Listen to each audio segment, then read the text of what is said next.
grandchildren, both princes, honoring their grandmother, the Queen.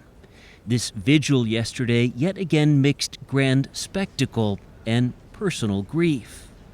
The reputation of Britain is a nation of stiff upper lips. I think with the Queen's death we've shown that we've got a wobbly lower one as well. Jon Sopel was a longtime anchor with the BBC.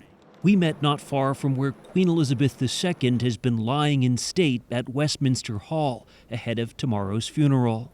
It's going to be a grand occasion, the likes of which we have not seen in this country since Winston Churchill's funeral in 1965. That was the last state funeral here. The UK has not buried its sovereign since the Queen's father, King George VI, in 1952.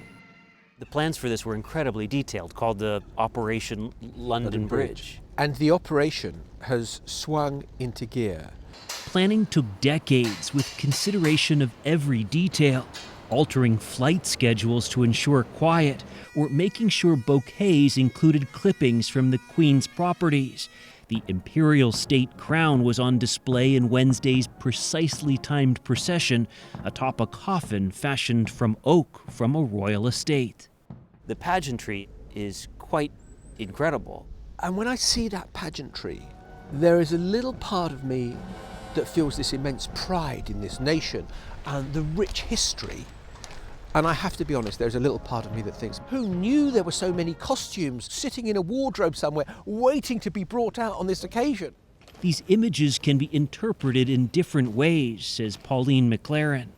And that's the double-edged sword of reinforcing the tradition through their pomp and pageantry and rituals, if you like, because for many people it is a reminder of Britain's imperial past.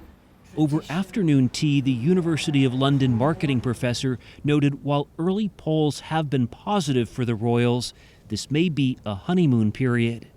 We need to separate the support for the Queen from the support of the monarchy. I come from Northern Ireland, so the monarchy has always been more problematic there. This past week, the King traveled to Northern Ireland, Scotland, and Wales, countries making up the not always united kingdom. A 2014 independence referendum in Scotland was narrowly defeated. What you could end up with is Great Britain, as it's sometimes called, not looking so great when we've lost Scotland and we've lost Northern Ireland, and you're just left with a rump England and Wales. And you think that's more of a possibility now with the King Charles than it was with the Queen Elizabeth? Yes, because I think that the Queen acted as this amazing viscous glue that bound these separate parts of the United Kingdom together. Today's mass mourning reminded Jon Sopel of a description of Churchill's funeral, when it seemed London had two rivers, the Thames and the sea of people paying tribute. The funeral here tomorrow at Westminster Abbey is expected to be the biggest gathering of dignitaries, heads of state, and members of European royal families that the city has seen in decades. It's a send-off and a salute on a grand scale.